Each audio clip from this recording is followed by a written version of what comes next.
এখন বাজে বিকেল 5টা আর কালো মেঘে পুরো আকাশ ঢেকে ফেলেছে। বোঝাই যাচ্ছে বর্ষার আগমন ঘটেছে। আমাকে অনেকেই কমেন্ট করেন আমরা কোথায় বাস করি, কেননা এত বৃষ্টি কেন হয়। আমরা বাস করি হাওড়ার উলুবেড়িয়াতে, আর বৃষ্টি নির্ভর করে ওয়েদারের উপর।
নমস্কার বন্ধুরা, গুড ইভিনিং।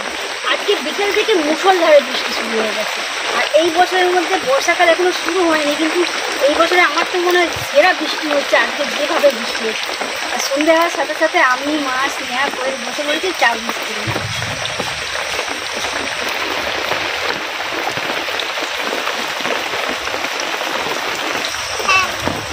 খিচুড়ি করলে কেমন হবে? হেভি লাগবে। বলছি হেভি লাগবে। হয়ে গেলে কাজ করে খিচুড়ি বানানো শুরু করে সবজিগুলো কেটে দেবো, তুমি খিচুড়িটা বসিয়ে দেবো।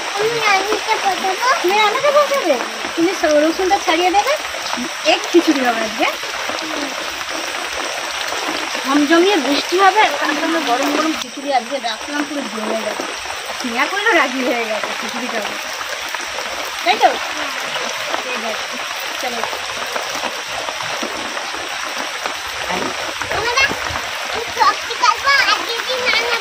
তুমি সবজি কাটবে, দিদি রান্না খুব বড় হয়ে গেছে।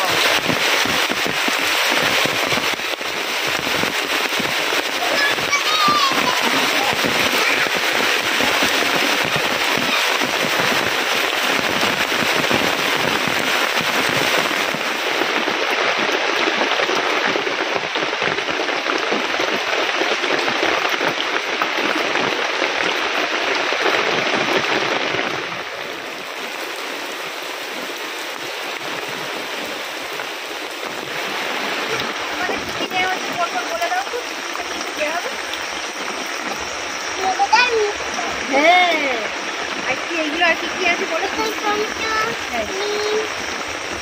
আর এইগুলো আলু, পেঁয়াজ,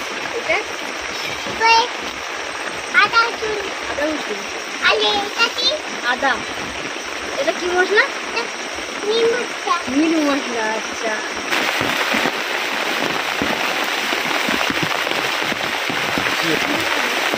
খিচুড়ি বানানোর জন্য প্রথমেই মা চালটাকে হাফ সেদ্ধ করে নিচ্ছে। আর এখানে আমি আলু, পেঁয়াজ, টমেটো কেটে নিচ্ছি, স্নেহা করে আদা রসুন ছাড়াচ্ছি। সবাই হাতাহাতি কাজ করছে। আর মা যেভাবে খিচুড়িটা বানায় সেভাবেই আপনারা বাড়িতে বানিয়ে খাবেন, দেখবেন দারুণ টেস্টি হবে। মায়ের খিচুড়ি, মায়ের খিচুড়ি বলে কথা নয়, যাই রান্না করে কিন্তু খুব ভালো লাগে। হ্যাঁ,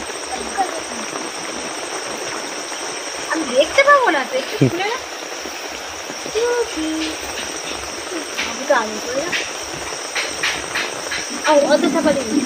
দেখতে পাবে না। ও স্নেহার খুব মজা হচ্ছে, খিচুড়ি হচ্ছে। আর এই আজকে মানে যা বৃষ্টিটা হচ্ছে না, এই বছরে মানে সেরা বৃষ্টি। সারাক্ষণ বৃষ্টি হতেই আছে বিকেল থেকে।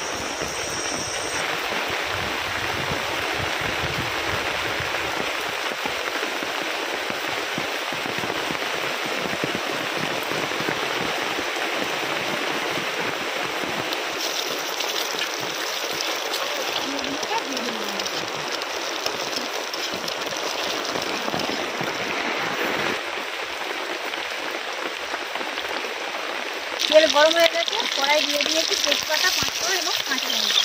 এরপর দিয়ে দেবো পেঁয়াজ।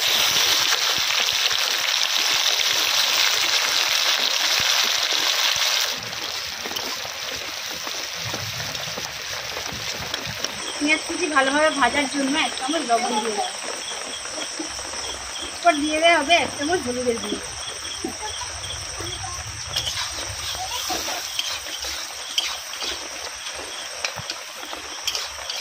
বৃষ্টির ওয়েদারে ঠান্ডা ঠান্ডা লাগছে বলে স্নেহাকে ঘুম পাচ্ছে, সেই জন্য বললাম বসে থাকুনি কিংবা শুয়ে পড়বি না, এক্ষুনি হয়ে যাবে।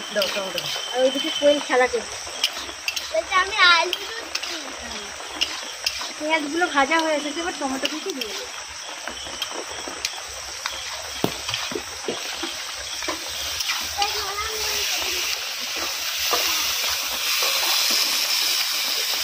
পেঁয়াজ টমেটোগুলো ভালোভাবে ভাজা হয়ে গেছে, এরপর আদা রসুন বাটা দিয়ে দেবো।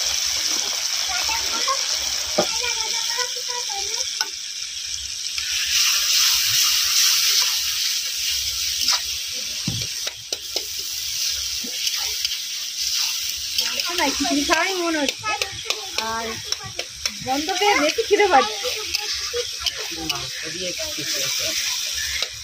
তুমি তো খাবে না? আমি না, মাংস দিয়ে খিচুড়ি খুবই ভালো লাগে। আরো ছোট ছোট করে পিস করে কষে নেওয়া হবে, নিয়ে খিচুড়ির মধ্যে দেওয়া হবে। সেরকম সয়াবিন দেবো, ঠিক আছে। এরপর দিয়ে দেওয়া হবে 1 চামচ লঙ্কার গুঁড়ো। যেহেতু কাঁচা লঙ্কা দেওয়া আছে সেই জন্য 1 চামচ গুঁড়ো লঙ্কা দেওয়া হচ্ছে, কারণ বাচ্চারা খাবে, বাচ্চারা তো বেশি ঝাল খেতে পারে না, সেই জন্য অল্প করেই দেওয়া হচ্ছে। মশলা ভালোভাবে তৈরি হয়ে গেছে, এরপর মুসুর ডাল এবং মুগের ডাল দিয়ে দেওয়া হবে। প্রথমে মুসুর ডাল দিচ্ছি, এরপর দিয়ে দেবো 250 গ্রাম মুগের ডাল। মুসুর ডালটাও 250 গ্রাম দিয়েছি। 2 রকম ডাল দিয়ে মশলার সঙ্গে ভালোভাবে মিক্স করে নিতে হবে।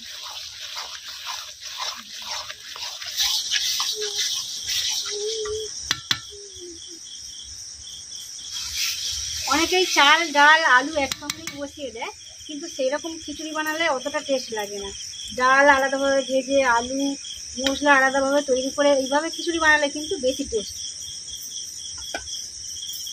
ভেজে রাখা আলুগুলো আমি মশলার মধ্যে দিয়ে দিচ্ছি।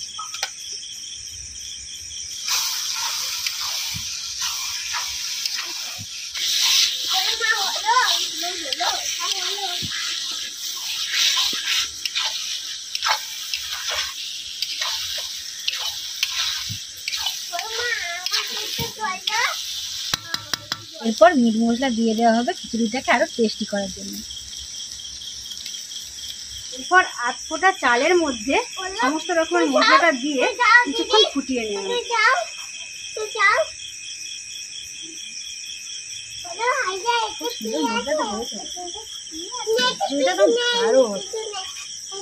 মা ওইদিকে মশলাটা তুলে দিচ্ছে, আমি নাড়ছি করে নিয়ে নেবো, তাহলে নিচে পড়ে যাবে।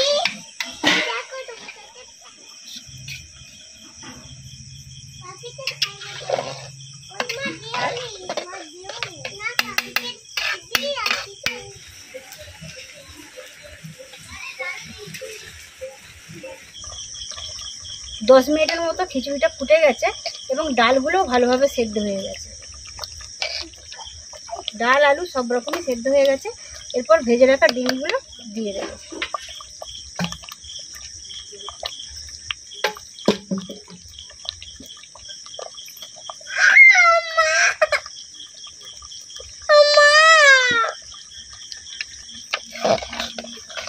ডিমগুলো দেওয়ার পর ভালোভাবে খিচুড়িটা আরেকবার নিয়ে দেবো।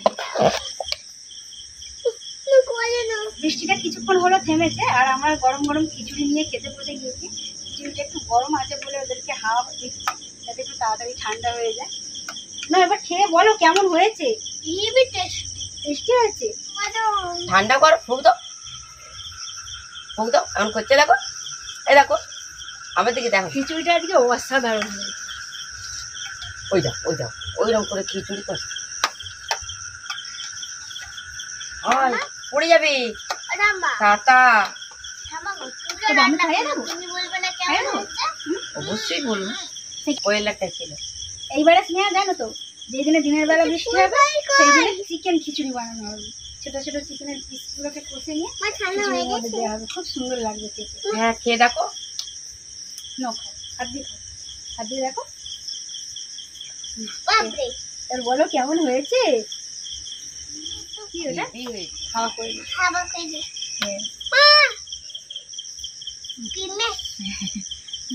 কোয়েল এখনো কিন্তু খিচুড়ি ভাত মুড়ি এতটা পছন্দ করে না, ম্যাগিটা একটু পছন্দ করে, আর রাতের দিকে বেশিরভাগ টাইমে দুধ খায়, সেই জন্যই অল্প অল্প খাচ্ছে। খেয়ে এবার যদি না পেট ভরে তাহলে দুধ খাইয়ে দেওয়া হবে। কোয়েল খুব বেশি খাবার খেতে পছন্দ করে চিকেন মটন। রাজস্থানে যেহেতু মাছ পাওয়া যেত না সেই জন্যই বেশিরভাগ ওখানে মটন খেত, আর এখানেও মাঝে মাঝে বলে বুগডি। ও ঘুগনি খায়। আচ্ছা।